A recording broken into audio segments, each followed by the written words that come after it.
बिस्मिल्लाहिर्रहमानिर्रहीम।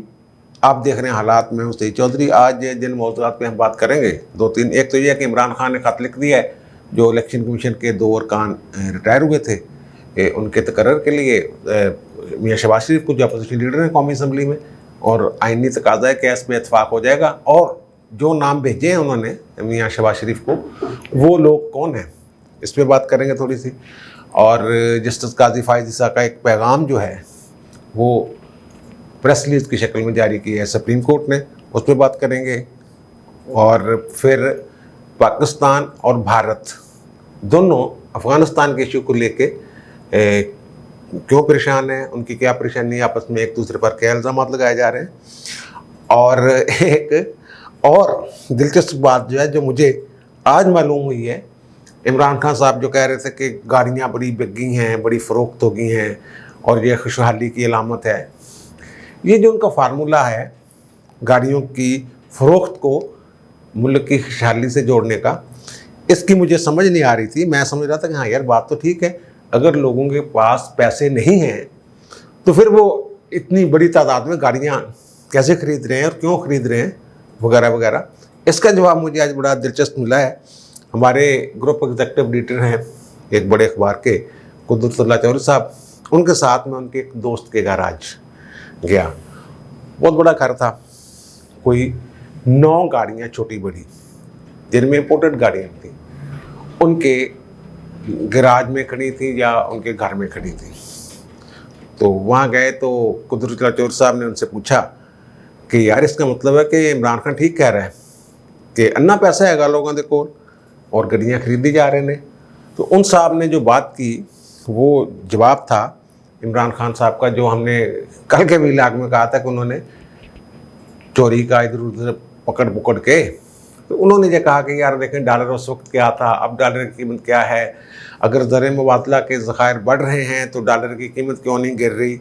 इस तरह की बातें की। ज़रा अमीर आदमी था, मुख्तलिफ जगहों पे उन्होंने सरमाया भी लगाया हुआ था।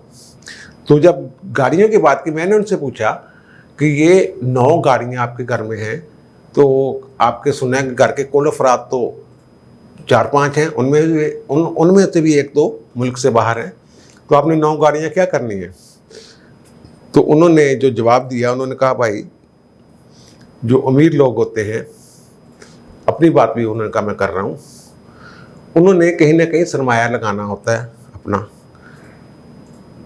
आगे मज़ीद पैसे कमाने के लिए, सरमाया बढ़ाने के लिए। उन्होंने कहा जनाब मसला ये है कि सरमायाकारी, उन्होंने हाँ एक बात और की, उन्होंने कहा जब इनकी हुकूमत आई उस वक्त मेरे पास 4 गाड़ियाँ थी, 5 गाड़ियाँ मैंने बाद में ख़रीदी हैं। तो मैंने कहा इसका मतलब कि आपके बहुत पैसा है। उनका हाँ पैसा बहुत है, अल्लाह का शुक्र है, लेकिन मसला ये है कि मैं सरमायाकारी के मौक़े ही नहीं है, मुझे समझ नहीं आ रही कि जो मेरे पास पैसा है उसकी सरमायाकारी, उसको कहाँ इन्वेस्ट करूँ।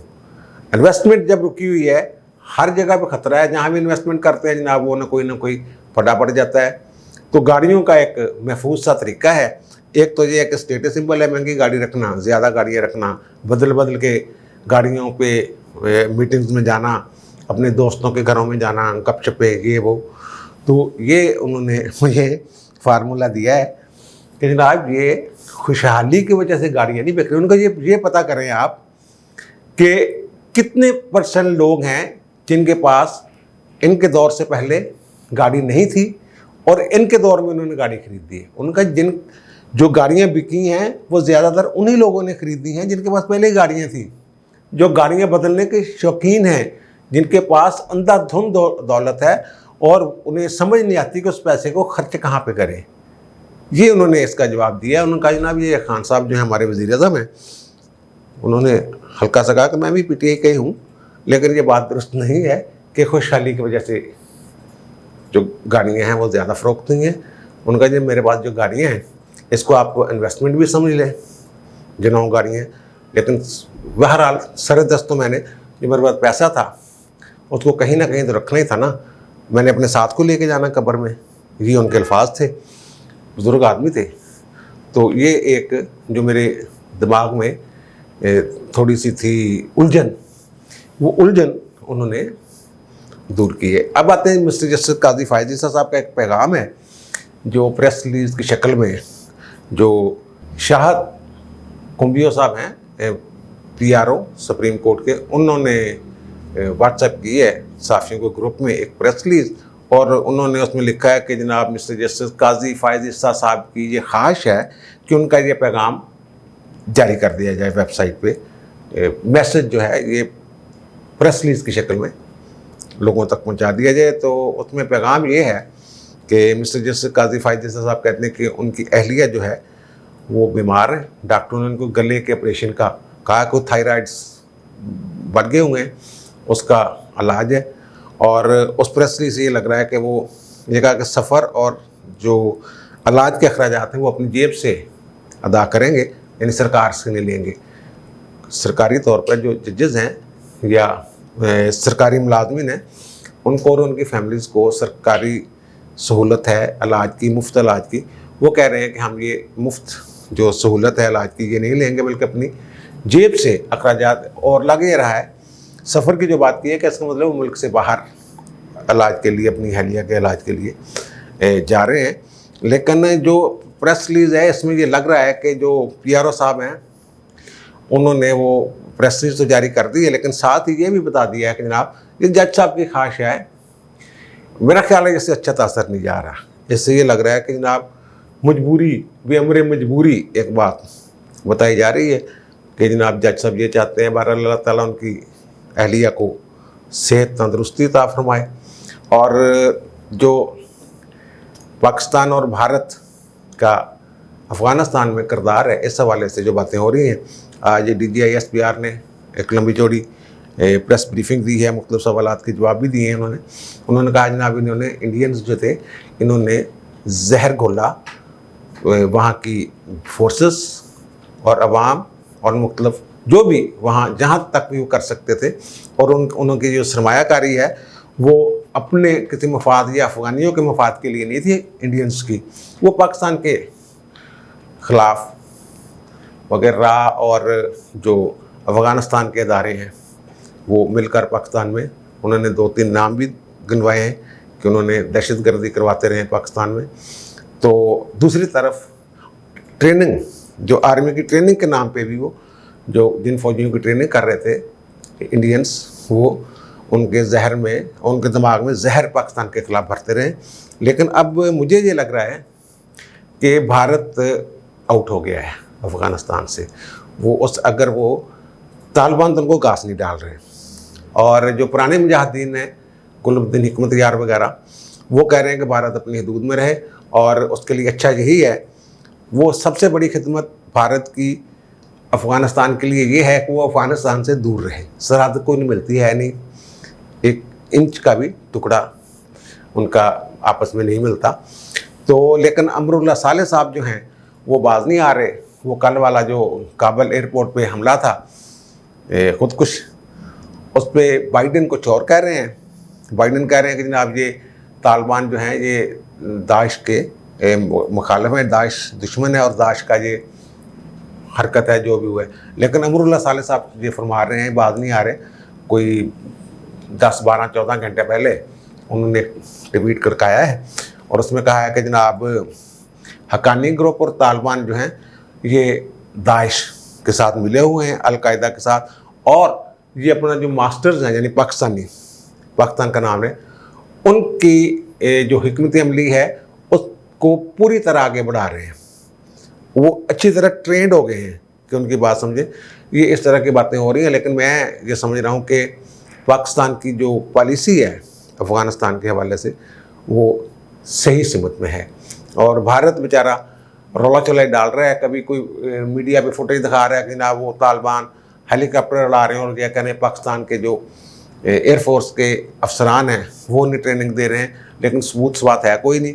और ना ही भारत के इस रवैये पर कान धर रहा है सरदस्त यूरोप और अमेरिका। और ये तो सद तक डर गया हुआ है भारत कि एक खातून रुकन असम्बली जो हैं अफ़गानिस्तान की, वो भारत आई हैं। वो कहती है कि मैं 4 दफ़ा इसी पासपोर्ट पे भारत आ चुकी हूँ, वीज़े लगे हुए थे। वो कहते एयरपोर्ट पे जनाब उन्होंने मुझे रोके रखा 4-5 घंटे, तो मैंने कहा जी ना मुझे अंदर जाने दे, मेरा मसला है, मेरे मुल्क में ये मसला हो गया सारा कुछ। तो मुझे तुर्की से आई थी वो, तो वो कहते 4-5 घंटे मुझे बिठाने के, हम आला अफसरान से बात कर रहे हैं। फिर वो बातें चाहते फ़ोन मिलाते रहे ऊपर, और आखिर में जाके उन्हें सॉरी कर दिया, उन्हें डिपोर्ट कर दिया वापस तुर्की। इस तरह की सूरत खित्ते में बनी हुई है, और पाकिस्तान का पलड़ा मुझे थोड़ा सा भारी लग रहा है। और इंडिया जो है वो इस अफ़गान पॉलिसी के हवाले से पाकिस्तान से पीछे है। इल्ज़ाम तो लगते रहते हैं यार, एक दूसरे के मुखालिफ मुल्क हैं। अगर ये हम कह रहे हैं कि जनाब इन्होंने उनको दिमागों में जहर भरा है, तो ज़ाहिर है उस वक्त जो हुकूमत थी वो अगर हिंदुस्तान से मदद लेना चाह रही थी तो ठीक है, उन्होंने अपना एक इख्तियार इस्तेमाल किया और उनको बुलाया और ट्रेनिंग शेनिंग हुई। और अगर तालिबान पाकिस्तान से कोई मदद लेना चाह रहे हैं तो इसमें इंडिया को एतराज़ नहीं होना चाहिए। अगर अभी सरदस्त तालिबान हुकूमत तस्लीम नहीं की गई बाकायदा, लेकिन पूरी दुनिया ये कह रही है कि तालिबान की हुकूमत वहाँ उन्होंने कदम जमा लिए हैं, काबुल पे काबज़ हो गए हैं, एयरपोर्ट और इधर उधर जो मामलात हैं वो अभी अमेरिका के साथ मुश्तरका तौर पर देख रहे हैं। अब आते हैं हम, जो हमारे वज़ीर-ए-आज़म इमरान खान ने ख़त लिखा है अपोजिशन लीडर को, ये कोई शौक़ से ख़त नहीं लिखा उन्होंने, ये आइनी तकाज़ा है, इनका आर्टिकल 213, उसमें वज़ीर-ए-आज़म ने कंसल्टेशन करनी होती है अपोजिशन लीडर के साथ कौमी असम्बली में, और फिर जो अरकान है या चेयरमैन है इलेक्शन कमीशन का, उसका तकर्रर करना। 2 ओहदे खाली हुए हैं अभी हाल ही में, एक KP से जस्टिस अरशाद कैसर साहब हैं और पंजाब से जस्टिस रिटायर्ड अल्ताफ़ इब्राहिम कुरैशी साहब, उनके ओहदे की मियाद पूरी हो गई थी और कहा यह जा रहा है कि 45 दिन में नया तकर्रर होना चाहिए। अब आपके वज़ीर-ए-आज़म साहब जो हैं वो मेरा ख्याल है कि उन्होंने अपोजिशन लीडर से आज तक जब से आए हैं मुलाकात ही नहीं की है। असूली तौर पे इनमें बैठ के भी मामला तय हो सकते हैं, आप बैठ के, लेकिन एक आईनी एक रास्ता है कि आप 3 नाम, या तो जो अपोजिशन लीडर हैं वो हर एक सीट के अगेंस्ट 3 नाम भेज दें उनको, वज़ीर-ए-आज़म को, या वज़ीर-ए-आज़म 3 नाम भेज दें। अगर उनमें से किसी नाम पर इत्तफाक हो जाता है तो वो नाम पार्लिमानी कमेटी को भेजा जाएगा जो 12 रुकनी है, जिसमें अपोजिशन और हुकूमत के बराबर अरकान हैं। अगर इत्तफाक नहीं होता तो फिर वो अपने अपने जो नाम है एक सीट के अगेंस्ट 3 नाम वो भेजेंगे, वो अपनी लिस्ट भेजेंगे वज़ीर-ए-आज़म, और अपोजिशन लीडर अपनी लिस्ट भेजेंगे। और अब जो इन्होंने भेजे हैं नाम, मुझे नहीं लगता कि उनमें से किसी पर इत्तफाक हो सकता है, वो अलग नाम ही भेजेंगे अपोजिशन लीडर जो हैं। अब जो पंजाब से नाम भेजे गए हैं उनमें SN महबूब साहब हैं। एक SN महबूब साहब जो हैं वो साबिक IG हैं, बलूचिस्तान में रहे हैं IG, और आपको याद होगा कि जब सान्या कोयटा पेश आया था तो उस वक्त ये वहाँ IG थे और सुप्रीम कोर्ट में ये बड़ा रोए थे, आप दीदा हो गए थे। इन्होंने कहा जनाब कमीशन में हमें सुना ही नहीं गया और हमें कहा गया कि तुम पर खुदा की लानत हो, तो हमें तजलील के लिए बुलाया गया, 4-4 घंटे हम खड़े रहते हैं। ये है वो 2017 के राउंड अबाउट की ये बात है, अदालत में जो कार्रवाई थी। ये SN महबूब साहब वो हैं IG साबिक बलूचिस्तान के। और दूसरे नंबर पे हैं सैयद परवेज़ अब्बास साहब। सैयद परवेज़ साहब साबिक ब्यूरोक्रेट हैं, 22वें ग्रेड से रिटायर हुए हैं। ये सेक्रेटरी इक़्तिसादी अमूर थे, लेकिन एक दौर में खान साहब के कान शान भरे किसी ने कि ये बंदा ठीक नहीं है। ये पिछले साल अप्रैल की बात है जहाँ तक मुझे याद पड़ना है। तो खान साहब थोड़े से गुस्से में आ गए, उनका अच्छा ये काम नहीं करता, बंदा ठीक नहीं। जैसे यार उनका तरीका वारदात है, कानों के कच्चे हैं ना, इधर से आके किसी ने बात बताई तो उन्होंने उस पर अमल कर दिया। तो उन्होंने जनाब कहा कि ठीक है जी, इन्हें हटा दूँ। इनको सेक्रेटरी इक़्तिसादी अमूर के ओहदा से अप्रैल 2020 में हटाया गया था, लेकिन बाद में पता चला कि जनाब खान साहब को ये पता चलिए तो बड़ा कमदा बंदा, बड़ा आला आदमी है, ये ठीक है, ज़ाहिर किसी ने बताया ही होगा ना उन्हें खान साहब को। तो अब उन्होंने इनको पंजाब से जो 3 नाम भेजे, दूसरे ये इनका नाम भी सैयद परवेज़ अब्बास साहब का नाम रखा है। और तीसरे हैं राजा आमिर खान साहब, एडवोकेट हैं और यारेगार हैं हमारे फवाद चौधरी साहब के, हम पे अल्लाह हमने वाला बड़े गहरे दोस्त हैं।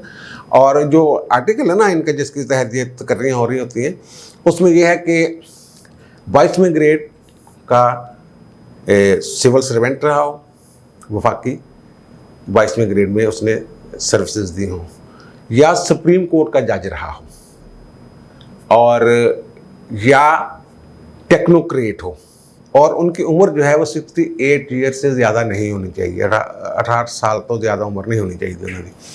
तो ये पंजाब से तो ये नाम 3 गए हैं, और जो इसमें जज कोई नहीं है, 2 ब्यूरोक्रेट हैं साबक और एक टेक्नोक्रेट हैं राजा आमिर खान साहब। जो मुझे थोड़ा सा शक है कि ये जो फर्स्ट क्लास चैम्बर है ना आपका फवाद चौधरी का, मुझे मेरा ख्याल है कि वहाँ भी काम कर, लेकिन है वकील, और फवाद चौधरी के बड़े यार हैं। और जो वहाँ से इन्होंने लिए हैं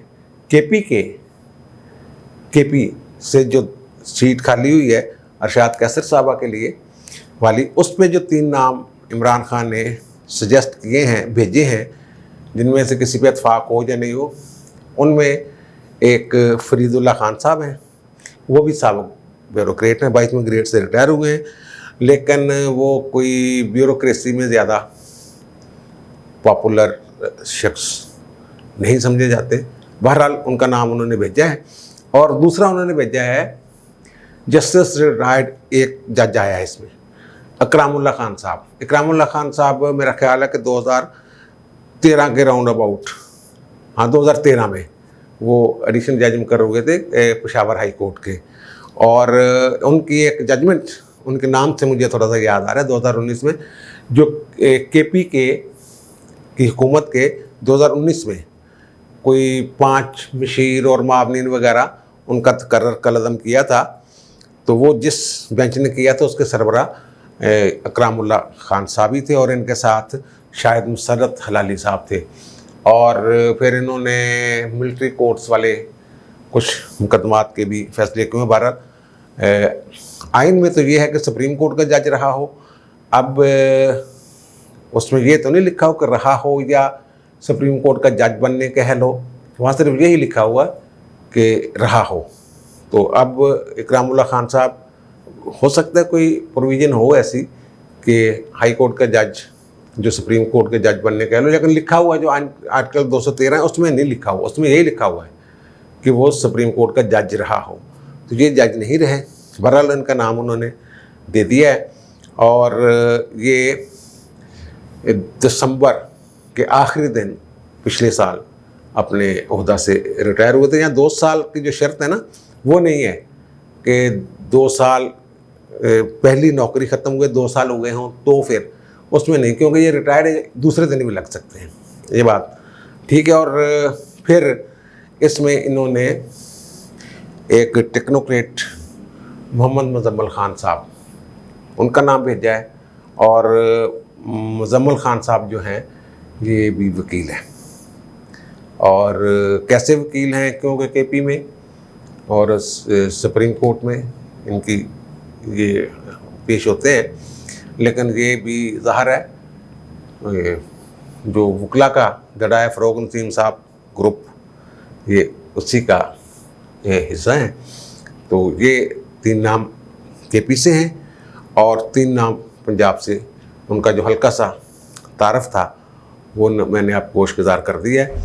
इनमें एक आध नाम ऐसा है जिसे मेरे ख्याल में इलेक्शन कमीशन में होना चाहिए, लेकिन मुझे लगता है ये कि जो हमारे अपोजिशन लीडर हैं शहबाज शरीफ, वो शायद इन तमाम नामों पर में से किसी पर इत्फाक ना करें और अपनी एक अलग लिस्ट जो है वो भिजवाएँ पार्लियामानी कमेटी को, और पार्लियामानी कमेटी फिर उस पर फैसला करेगी। आमतौर पर जो पीपल्स पार्टी और नून लीग के दौर में भर्ती हुई थी, बड़ी चालाकी की थी उन्होंने 3-3 नाम भेज दिए और 3 नामों में एक एक नाम वो था जो दोनों की लिस्ट में था।